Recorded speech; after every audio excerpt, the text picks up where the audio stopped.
الله بإذنه سراجا منيرا. وقال الله تبارك وتعالى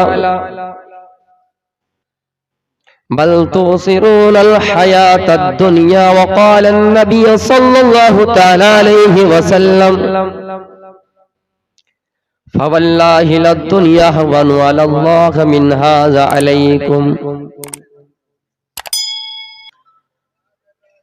اسٹیج پر بیٹھے ہوئے معزز علماء کرام، پردہ نشین میری ماں و بہنوں، وقت کی نزاکت کو سمجھتے ہوئے بہت ہی مختصر وقت میں کچھ قیمتی باتیں بتا کر میں آپ کے سامنے رخصت لوں گا. دیکھیے، ویسے ہم اور آپ اللہ کی نعمتوں کو شمار نہیں کر سکتے ہیں، اللہ کی نعمتوں کو گن نہیں سکتے ہیں، اور اس کو قرآن کریم میں اللہ تعالیٰ مختلف آیت میں فرمایا کہ وَإِن تَعُدُّوا نِعْمَةَ اللَّهِ لَا تُحْصُوهَا. اے لوگو، تم اللہ کی نعمتوں کو شمار نہیں کر سکتے ہو، گن نہیں سکتے ہو، اکاؤنٹنگ نہیں کر سکتے ہو. جس طرح ابھی یو پی میں الیکشن ہے، 7 چرنوں میں الیکشن ہوا، لیکن 10 تاریخ کو اس کا رزلٹ آئے گا اور اس کی کاؤنٹنگ ہو جائے گی. لیکن اللہ کی نعمتوں کو یاد کیجئے اے میرے پیارے ساتھیوں. اگر پورے سمندر کا پانی کو قطرہ بنا دیا جائے، ان کی بوندیں بنا دی جائے، پھر بھی اس کو گنا جا سکتا ہے، اس کو شمار کیا جا سکتا ہے. انسان کے سر میں جو بال ہوتے اس کو بھی گنا جا سکتا ہے، لیکن اللہ کی نعمتوں کو کوئی انسان شمار نہیں کر سکتا ہے. کوئی ویگیانک، کوئی کمپیوٹر، کوئی اچھے سے بڑے بڑے نالج والے انسان بھی اللہ کی نعمتوں کو شمار نہیں کر سکتے ہیں. وَإِن تَعُدُّوا نِعْمَةَ اللَّهِ لَا تُحْصُوهَا. ہم اور آپ اللہ کی نعمتوں کو شمار نہیں کر سکتے ہیں، گن نہیں سکتے ہیں، گن نہیں سکتے ہیں. ایک مرتبہ ایک سانپ نابینا ہو گیا، اندھا ہو گیا، اور وہ کسی درخت پر ہے، کسی چڑیے کے گھونسلے میں ہے. وہ چڑیا اپنے چونچ میں دانا لا کر اس سانپ کے منہ میں ڈال رہی ہے. لوگ دیکھ رہا ہے کہ یہ سانپ ہے، کتنا بڑا خطرناک جانور ہے، کتنا زہریلا جانور ہے، لیکن یہ چڑیا اس کے منہ میں اپنی چونچ سے دانا ڈال رہی ہے. لوگ دیکھ کر تعجب ہو گئے، آخر کیا بات ہے کہ زہریلا جانور ہے لیکن اس کے سانپ کے منہ میں اپنا منہ ڈال رہی ہے. میرے پیارے ساتھیوں، جب انسان نے یہ منظر دیکھا، اس سانپ کو لاٹھی سے مارا، وہ سانپ اپنے گھونسلے سے نیچے اتر رہا ہے. جب لوگوں نے دیکھا کہ یہ سانپ نابینا ہو چکا ہے، یہ سانپ اندھا ہو چکا ہے، تو انسان نے اللہ کی نعمتوں کو یاد کیا، اللہ کی نعمتوں پر غور کیا اور کہا کہ انسانوں، ایک سانپ جس کی آنکھیں اندھی ہو چکی ہے، ایک سانپ جو نابینا ہو چکا ہے، لیکن اللہ تعالیٰ اس کو کھانا پہنچا رہا ہے. اور کون کھانا پہنچا رہا ہے؟ کہ چڑیا کے ذریعے. ایک چڑیا اپنے چونچ میں کھانا لاتی ہے اور اس سانپ کے منہ میں کھانا ڈال رہی ہے. تو کھلانے والا اللہ تعالیٰ ہے، پلانے والا اللہ تعالیٰ ہے، انسان کو روزی دینے والا اللہ تعالیٰ ہے، انسان کو مارنے والا اللہ ہے، انسان کو تمام چیزیں اگر کوئی مہیا کرنے والا ہے تو اللہ تعالیٰ ہے. اس لیے میرے پیارے ساتھیوں، ایک ایک کالا کو بھی، ایک ایک گونگا کو بھی اللہ کھانا کھلاتا ہے. ایک حقیر سے حقیر انسان کو بھی اللہ کھانا کھلاتا ہے، ایک غریب سے غریب انسان کو بھی اللہ کھانا کھلاتا ہے. اس لیے ہم اور آپ چاہیں کہ اللہ کی نعمتوں کو شمار کریں، گنے لیکن گن نہیں سکتے ہیں. وَإِن تَعُدُّوا نِعْمَةَ اللَّهِ لَا تُحْصُوهَا. اے لوگوں، ہم اور آپ اللہ کی نعمتوں کو شمار نہیں کر سکتے ہیں، ہم اور آپ اللہ کی نعمتوں کو گن نہیں سکتے ہیں. اس لیے مسلمانوں، جو میں نے یہ موضوع باندھا ہے وہ آخرت کا ڈر، وہ آخرت کی تیاری. اس لیے اس دنیا میں آخرت کی کچھ تیاری کر لیجئے، آخرت کا ڈر اپنے اندر پیدا کر لیجئے، اور آخرت کی کچھ تیاری کر کے اپنے اعمال کو عمل صالحہ کر لیجئے، نیک اعمال کر لیجئے، عمل صالح کیجئے اور نیک اور متقی بن جائے. قرآن کہتا ہے یوم ترونها تذهل كل مرضعة عما ارضعت. جب قیامت کا منظر ہمارے سامنے آئے گا، اسرافیل سور میں سور پھونکیں گے اور لوگ میدان محشر کی طرف دوڑتے ہوئے آئیں گے.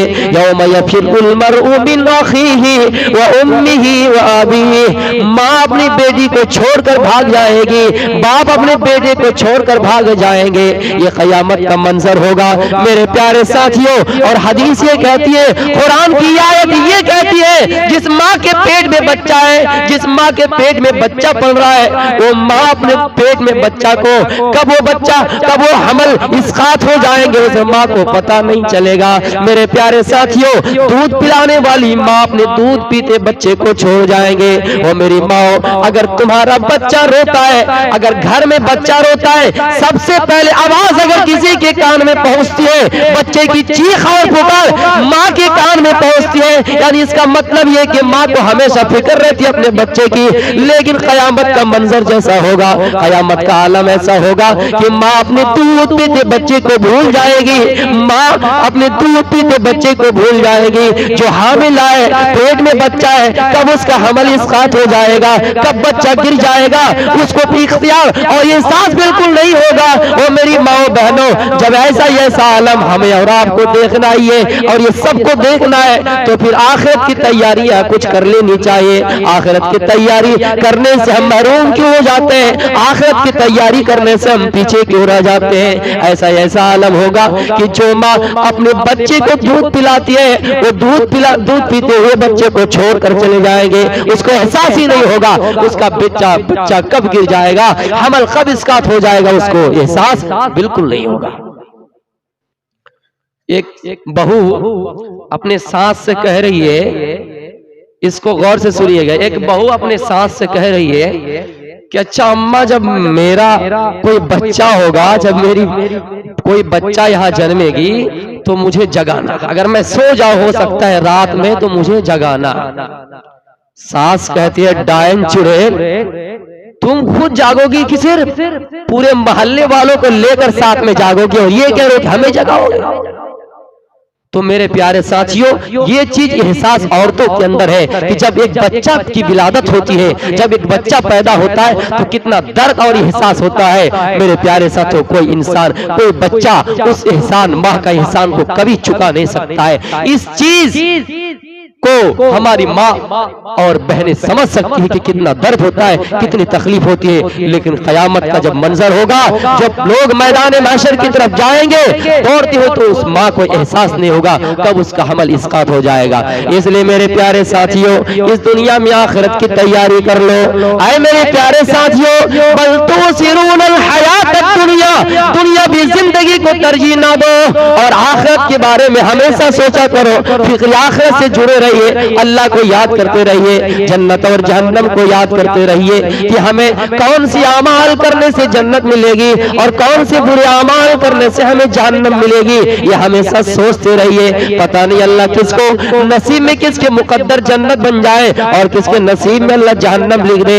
اس لیے آپ اس دنیا کی زندگی کو ترجیح نہیں دیجیے۔ اگر آپ کے سامنے دنیا بھی سامان رکھے جائے اور یہ طرف اخروی سامان رکھے جائے، یہ ایک چیز حاصل کرنے سے ہمیں جنت مل رہی ہے اور اس دنیا کے مفادی چیزوں سے ہمیں جہنم مل رہی ہے، تو آپ اس دنیاوی چیزوں کو ٹھکرا دیجئے اور آخرت کی چیزوں کو لے لیجئے، کیونکہ آپ اس دنیا میں ہمیشہ کے لیے رہنے کے لیے نہیں آئے ہیں۔ آپ کو اس دنیا سے جانا ہے، آپ تو اس چند دن کے لیے اس دنیا کے اندر آئے۔ جس طرح کی چرواہا بکری چرانے کے لیے بہت چراگاہ جاتا ہے، بہت دور جاتا ہے، اور جب شام ہوتا ہے، جب سورج ڈھلنا شروع ہو جاتا ہے، وہ چرواہا سمجھتا ہے اب سورج غروب ہونے والا ہے، سورج بالکل ڈھلنے والا ہے، اب مجھے اس چراگاہ سے نکالنا ہے، اب مجھے اس چراگاہ سے نکال کر اپنے گھر کی طرف روانہ ہونا ہے۔ اس لیے کہ وہ چرواہا سمجھتا ہے یہ چراگاہ میرا اصل مسکن نہیں ہے، ہم تو یہاں بکری بھینس مویشی چرانے کے لیے آئے تھے اور پھر ہمیں یہاں سے نکالنا ہے اور اپنے اصل مسکن کی طرف جانا ہے۔ اس لیے میرے پیارے ساتھیوں، یہ دنیا ہمارے لیے چراگاہ مثال ہے، یہ دنیا ہمارے لیے اور آپ کے لیے چراگاہ کی مثال ہے۔ ہم یہاں بکریاں چرانے آئے ہیں، ہم یہاں نیک اعمال کرنے کے لیے آئے ہیں، ہمیں یہاں سے لوٹ کر جانا ہے اور ہمیں آخرت کی اور اخروی زندگی اور اس دنیا کی زندگی میں جانا ہے۔ اس لیے آخرت کی تیاریاں کیا کیجئے۔ اسی لیے تو اللہ کے نبی صلی اللہ علیہ وسلم عبداللہ ابن عمر کے کاندھے پکڑ کر کہا تھا کہ کن فی الدنیا کانک غریب او عابر سبیل، اے عبداللہ ابن عمر اس دنیا میں ایسے رہو جیسے کہ مسافر آدمی رہتا ہے، اس دنیا میں ایسے رہو جیسے کہ اجنبی آدمی رہتا ہے، یعنی ایک مسافر آدمی جب کسی دور کا یا کسی جگہ کا سفر کرتا ہے، یاترا کرتا ہے اور تھوڑی دور چل کر جاتا ہے، جب آرام کے لیے کسی سایہ دار درخت کے نیچے بیٹھ جاتا ہے، تھوڑی دیر آرام کرنے کے بعد سستانے کے بعد پھر وہاں سے نکل جاتا ہے، وہاں سے چلنا شروع کر دیتا ہے، اس لیے کہ وہ آرام کرنے کی جگہ وہ اس کی اصل جگہ نہیں ہے، اصل مسکن اس کی وہ جگہ نہیں ہے، اس کو تو اپنے گھر کی طرف جانا ہے، اس کو تو اپنے اصل مسکن کی طرف جانا ہے۔ اس لیے میرے پیارے ساتھیوں یہ دنیا ہمارے لیے اور آپ کے لیے اسی سایہ دار جگہ کی مثال ہے۔ ہم اور آپ اس دنیا میں ہمیشہ رہنے کے لیے نہیں آئے ہیں، جس طرح کے مسافر تھکا ہوا مسافر تھوڑی دیر آرام کرنے کے لیے کسی جگہ بیٹھ جاتے ہیں اور آرام کرنے کے بعد اپنا اصل مسکن کی طرف نکلتا ہے، اسی طرح ہمارے لیے اور آپ کے لیے دنیا بھی مثال ہے۔ ہم آپ کے یہاں آئے ہیں، آپ کے یہاں پروگرام کرنے کی بعد مجھے صبح ہی نکل جانا ہے، اس لیے کہ یہ میرا اصل مسکن نہیں، اس لیے کہ یہ میرا اصل علاقہ نہیں، ہمیں تو یہاں سے نکالنا ہی نکالنا ہے، ہر حالت میں نکالنا ہے، اس لیے کہ ہماری ماں انتظار کر رہی ہے، ہمارے ابو انتظار کر رہے ہیں۔ اس لیے میرے پیارے ساتھیوں یہ دنیا ہمیشہ کے لیے آپ اور ہم رہنے کے لیے نہیں آئے ہیں، آخرت ہماری انتظار کر رہی ہے، جنت ہماری انتظار کر رہی ہے، جہنم ہماری انتظار کر رہی ہے۔ نیک اعمال کریں گے تو جنت ہمیں اپنی جگہ دیں گے، برے اعمال کریں گے تو جہنم اپنی اندر ہمیں جگہ دیں گے۔ اس لیے میرے پیارے ساتھیوں اس دنیا کی کوئی حیثیت نہیں، یہ دنیا ایک مری ہوئی بکری سے بھی ذلیل ہے۔ آؤ میں واقعہ بھی آپ کو سنا رہا ہوں۔ اللہ کے نبی صلی اللہ علیہ وسلم چند صحابی کے ساتھ سفر کر رہے ہیں، صحابہ آپ کے دونوں جانب ہے، دائیں جانب بھی صحابہ ہے، بائیں جانب بھی صحابہ ہے، اور بیچ میں اللہ کے رسول چل رہے ہیں۔ چلتے چلتے مدینے کی ایک بستی عوالی بستی میں گئے اور وہاں پر آپ نے دیکھا کہ ایک مری ہوئی بکری پڑی ہے، ایک مری ہوئی بکری سڑک میں گری ہوئی ہے۔ اللہ کے نبی دیکھ کر صحابہ سے کہا اے میرے صحابیوں، اے میرے ساتھیوں، تم میں سے کون ہے جو اس مری ہوئی بکری کو 1 درہم میں خریدے، 1 درہم و دینار کے اوز خریدے، یعنی 1 روپیہ میں خریدے۔